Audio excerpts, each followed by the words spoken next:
வணக்கம் மகளே, எப்படி இருக்கீங்க? Hope you guys are doing well. So இன்னைக்கு நம்ம எந்த படத்தை பற்றி ரிவ்யூ பண்ண போறோம்னா it's none other than Retro. Yes, Suriya அவர்கள் நடிப்பில் முந்தைய படமான கங்குவா அவருக்கு சரியாக கை கொடுக்கல. இந்த படம் அவர் கை கொடுக்க ரொம்ப நம்பியிருக்காரு. ஏன்னா அந்த படத்தோட பாடல்களாக இருக்கட்டும், அவரோட கெட்டப்பாக இருக்கட்டும், படத்தோட ட்ரெய்லராக இருக்கட்டும், கார்த்திக் சுப்ராஜோட கொனெக்ஷனாக இருக்கட்டும் சொல்லிட்டு எல்லாமே ஒரு அலைன்ட்டாக இருக்குது. ஸோ படம் எப்படி நம்ம பார்க்கறதுக்கு முன்னாடி நம்ம சேனல் சப்ஸ்கிரைப் பண்ணியா, make sure to subscribe. And now let's get into the review. Let's go. ரோஸ்டா, ரிவ்யூவா? படம் நல்லா இருக்கா இல்லையா, டிஸ்கஷனா? இதெல்லாம் ஒரு படமா? ஓகே கைஸ், ரெட்ரோ படத்தோட கதை பார்த்துக்கிட்டிங்கன்னா, தூத்துக்குடியில் ஜார்ஜ் அவர்கள் ஒரு பெரிய கேங்ஸ்டராக இருக்கார். அவருக்கு ஒரு மனைவியாக இருக்குது. பட் அன்ஃபார்ச்சுனேட்லி 2 பேர்த்துக்கும் பிள்ளை பாக்கியம் இல்லை. ஸோ அவங்களுக்கு பிள்ளை இல்லாமல் தான் இருக்காங்க. ஒரு கட்டத்தில் அந்த அம்மா வந்துட்டு அந்த ஒய்ஃப் வந்துட்டு ஒரு கோயிலில் வந்துட்டு ஒரு பிள்ளையை பார்க்குறாங்க. லைக் ஒரு குழந்தை வந்துட்டு அனாதையாக கிடக்குது. அவங்க அதை எடுத்து வளர்க்கணுங்கிற ஒரு ஆசையில் வளர்க்க ஆரம்பிக்கிறாங்க. பட் என்னன்னா ஜார்ஜ் அவர்கள் வந்துட்டு அந்த பிள்ளையை வந்துட்டு ஒரு ஏனோதானமாக தான் வளர்க்குறாரு. ஏன்னா சொந்த பிள்ளை இல்லையேங்கிற ஒரு வருத்தம். பட் நாளாக அந்த பிள்ளை வந்து ரொம்ப கோபமாக வளருது. சிரிப்பு இல்லாமல் நமக்கு ரொம்ப கோபம், அந்த ஒரு அகங்காரம், அந்த கேங்ஸ்டரிசமோட லைக் அந்த ஒரு தோணியில் தான் அந்த பிள்ளை வளருது.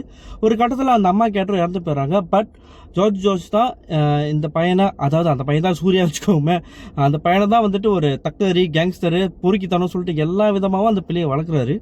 ஒரு கட்டத்தில் சூர்யா அவர்கள் வந்துட்டு பூஜா ஆக்டே பார்க்க வேண்டிய சூழ்நிலை வருது. இந்த ஹீரோயின் ஆஃப் த ஃபிலிம் பார்த்த பிறகு அவருக்குள்ளே இருக்க ஒரு காதல் மலர்ந்து அந்த தக்கரி ரவுடித்தனம் எல்லாமே விட்டு போகணும்னு ஆசைப்படுறாரு. ஆசைப்பட்டு போன பிறகு கல்யாணம் பண்ணிக்கிறாங்க. ஆனால் ஜார்ஜுக்கு அது பிடிக்கல. ஸோ அதனால 2 பேர்த்துக்கு வர ஒரு கான்ஃப்ளிக், அந்த கான்ஃப்ளிக் சுற்றி ஒரு விஷயம் நடக்குது. அதோட எதிர்வினை தான் இந்த படத்தோட முழு கதையே.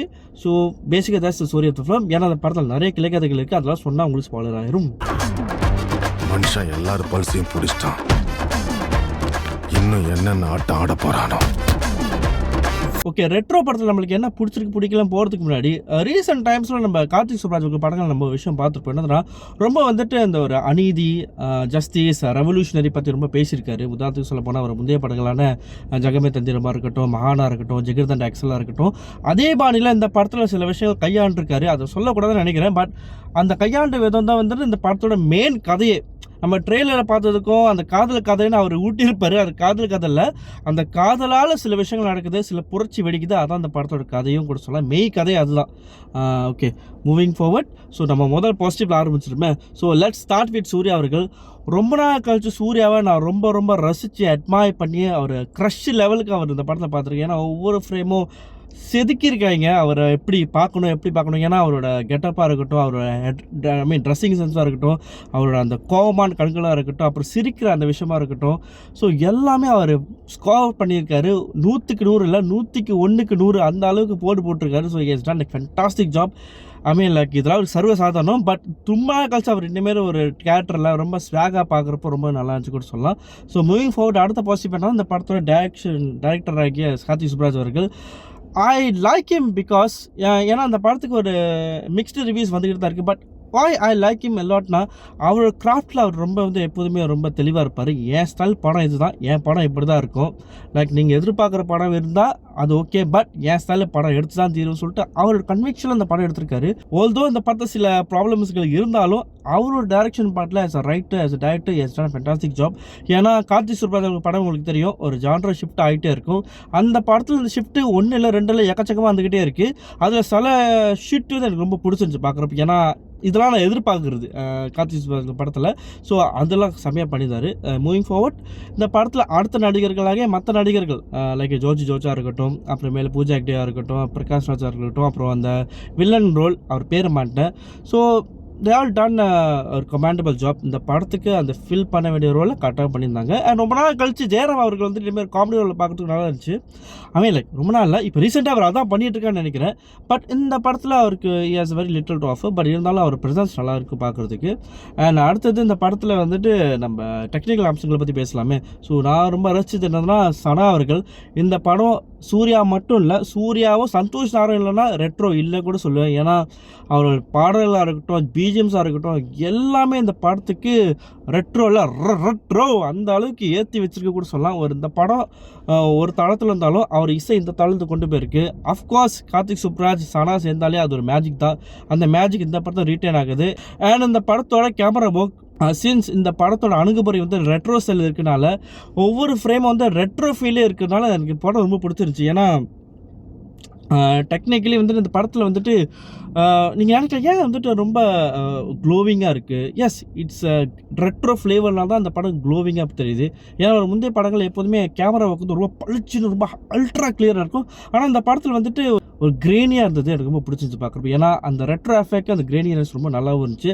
And art work and set properties எல்லாமே அந்த 90s வைப்ஸில் கரெக்டாக கொண்டு வந்திருக்காங்க. அந்த ட்ரெஸ்ஸிங் சென்ஸாக இருக்கட்டும், அந்த லுக்காக இருக்கட்டும், எல்லாமே நல்லா இருந்துச்சு. ஓவர் த டாப் பண்ணல, அதான் நல்லா இருந்துச்சு. சிலவங்க 90s 80s சொல்லிட்டு அந்த முடியெல்லாம் பரபரப்பாக போட்டுட்டு அதெல்லாம் இல்லாமல் அது ஒரு மாதிரியாவே நல்லா இருந்துச்சு கூட சொல்லலாம். இந்த படத்தோட ஸ்டன்ஸ் ஃபேன்டாஸ்டிக்லி ஸ்டேஜ், ஃபேன்டாஸ்டிக்லி ரிட்டன், ஃபேன்டாஸ்டிக்லி கொரியோகிராஃப்ட். ஏன்னா அந்த படத்தோட ஸ்டண்ட்டே வந்துட்டு ஒரு தனி ஒரு படமாக பார்க்கலாம்னு நினைக்கிறேன். ஏன்னா பியூட்டிஃபுல்லாக இருந்துச்சு. ஒரு மார்ஷல் ஆர்ட் ஸ்டைலாக இருக்கட்டும், அந்த சூர்யா அவர்கள் ஸ்வாகாக இருக்கட்டும், அந்த அந்த சண்டைகள் காட்சிகள் வந்துட்டு it's a delight to watch. Like fantastic. And towards the end வந்துட்டு இந்த படத்தோட அணுகுமுறை, லைக் நான் சொன்னேன் பார்த்தீங்களா, அந்த ஜான்ரா ஷிஃப்ட் வந்துட்டு அது நல்லாவே இருந்துச்சு பார்க்குறதுக்கு. Maybe it may not work for every one, but I can like that. ஏன்னா அதுதான் நான் எதிர்பார்க்குறது சகத் யூசுப் படத்தில்.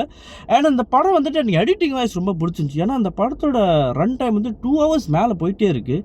ஆனால் 2.5 hours மேலே போயிட்டு தான் இருக்குது. But I don't felt any kind of ஒரு லேகோ.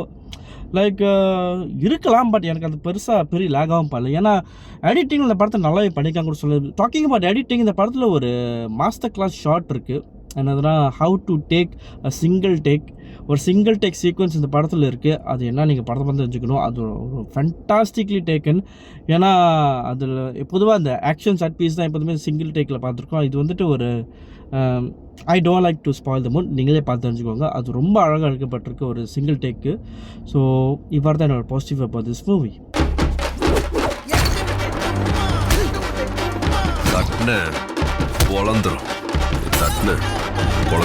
ஓகே காய்ஸ், பாசிட்டிவ்ஸ் பேசி முடிச்சாச்சு. இப்போ நம்ம நெகட்டிவ்க்குள்ளே போகலாம். என்ன ஆகுதுன்னா, கார்த்திக் சுப்ராஜ் படத்தில் வந்துட்டு அந்த ஜான்ரர் ஷிஃப்ட் வந்துட்டு சம்டைம்ஸ் அது ஸ்மூத்தாக இருக்கும், சம்டைம்ஸ் அது ஸ்மூத் இல்லாமல் இருக்கும். ஏன்னா அந்த படத்தில் ஒரு ஜான்ரர் ஷிஃப்ட்டில் 2-3 நடக்குது. சிலது வந்துட்டு நல்லா ஸ்மூத்தாக இருந்தாலும் சிலது வந்துட்டு கொஞ்சம் ஆர்டிஃபிஷியலாக அந்த மாரி இருந்துச்சு. ரொம்ப சீரியஸாக அது இல்லாத மாரி இருந்துச்சு. ஏன்னா அந்த படத்தோட அந்த ஒன், அதாவது அந்த மெஸ்ஸாயா ரோல் இதுதான் அந்த படத்தோட செகண்ட் ஹாஃப் வந்துட்டு அணுகுமுறையே பயங்கரமாக இருந்துச்சு. அந்த அணுகுமுறை வந்துட்டு ரொம்ப எமெச்சரிஷாக இருந்துச்சு. ஒரு கடத்தில் இந்த படம் எதை நோக்கி போகுது. ஏன்னா ஃபர்ஸ்ட் ஹாஃப் வந்து ரொம்ப பிரில்லியண்ட்டாக இருந்துச்சு பார்க்குறப்போ. செகண்ட் ஹாஃப் வந்துட்டு கொஞ்சம் திணறல் இருந்தமாரி தோணுச்சு. ஆஃப்டர் த அந்தமான் கிட்ட வந்த பிறகு, அந்தமான் கூட இல்லை, அந்த ஒரு போர் காட்சிகள் இருக்குது பார்த்தீங்களா, லவ் லாஃப்டர் நல்லா இருந்தமாரி இருந்துச்சு. வார் வந்துட்டு சரி இப்போ என்ன சொல்ல வரீங்க சொன்னப்போ கடைசி டுவோர்ட்ஸ் தி எண்டு ஒரு 30 minutes ஒரு ஸ்ட்ரெச் வரும். அதுதான் அந்த படத்தோட த கோர் ஆஃப் த ரெட்ரோவே அதுதான். அது சொல்கிறதுக்கு ரொம்ப டைம் எடுத்தனால என்னால் வந்துட்டு இந்த இமோஷனலி கனெக்ட் ஆக முடியலைங்கிறத என்னோட மிகப்பெரிய ஒரு இஷ்யூவாக நான் பார்க்குறேன். ஏன்னா ஜிகர்தண்டா எக்ஸலில் வந்துட்டு அந்த கோர் இமோஷனல் ரிஜிஸ்டர் பண்ணால தான் நம்மளால் அது ஒன்றிணைந்த ஃபுல்லாகவே வந்துட்டு அந்த இமோஷனல் கிராஸ் பண்ண முடிஞ்சுது. இந்த படத்தில் அது ரொம்ப லேட்டாக வந்தனால என்னால் வந்துட்டு அது ஃபுல்லாக என்ஜாய் பண்ண முடியல. Although I like it lot. அந்த ஐடியா ரொம்ப நல்லாவே இருந்துச்சு. பட் என்னதுன்னா, லவ் காமிச்சிட்டு லைக் இது மின்னலே பட டயலாக் இருக்குது பார்த்தீங்களா, இவ மூலியமாக தான் அதே மாதிரி தான் பூஜா தான் காதலி, ஆனால் அந்த காதலியால் தான் அந்த ஒரு கதை வரும். ஸோ அந்த கதை ரொம்ப லேட்டாக வந்தனால அந்த ஒரு சில சொதப்பல் இருந்தமே தோணுச்சு. ஸ்க்ரீன் பிளே வாய்ஸ் இந்த second half which I find it a little இது அந்த villain role was too amateurish. Like amateurish சொல்கிறத விட அது ஒரு த்ரெட்டனிங் இல்லாத மாதிரி இருந்துச்சு. பிகாஸ் சூர்யா வந்துட்டு ஒரு உஜாக பிரபாசாலி மாரி இருக்கார். ஸோ அவருக்கு வில்லன் வந்துட்டு ஒரு டஃப் கொடுக்காத மாரி தோணுதுனால எனக்கு அது ஒரு பெருசாக ஒர்க் ஆகாத மாரி இருந்துச்சு. லைக் ஐ செட், சூர்யா அவர்களுக்கு வந்துட்டு ஒரு த்ரெட் இல்லாதனால அந்த இமோஷ்னலி அவர் ஜெயிச்சு ஆகணுங்கிற ஒரு வெறி எனக்கு வரல. But although like it, but அந்த வெறி எனக்கு வரல. அதான் இங்கே ஒரு பிரச்சனையாக இருந்துச்சு. But otherwise this retro is a watchable film இன் நம்ம ஒப்பீனியன். ஏன்னா வந்துட்டு ஒரு இது எனக்கு கேட்டால் கங்குவா எனக்கு பெஞ்ச் பார்க்க வச்சனால இந்த படம் பார்க்குறது எனக்கு ரொம்ப ஹாப்பியாக இருந்துச்சு, ரொம்ப நல்லாவும் இருந்துச்சு கூட சொல்லலாம். Each to the own opinion, right? So இவ்வாறு தான் என்னோட நெகட்டிவ். அண்ட் இதான் என்னோட review for this movie. So உங்களுக்கு என்ன தோணுச்சு எதுவும் பார்த்தீங்களா, எனக்கு வெறுத்து கொட்டிடுச்சு, தப்பாச்சுக்காதீங்க மக்களே. ஸோ உங்களுக்கு இந்த படத்தை பற்றி என்ன தோணிருக்கு, என்ன தோணல, என்ன பிடிச்சி என்ன பிடிக்கல, நான் சொன்னது உங்களுக்கு ஏதாச்சும் மாறுபட்டு கருத்து இருந்துச்சுன்னா கீழே கமெண்ட் செக்ஷனில் போடுங்க. Because we always enjoy receiving good discussions. So இத்தனை விட பெருக்கிறேன் நான் கசமசு காதலன். அண்ட் அடுத்த ஒரு ரிவ்யூவில் சந்திப்போம். பாய்.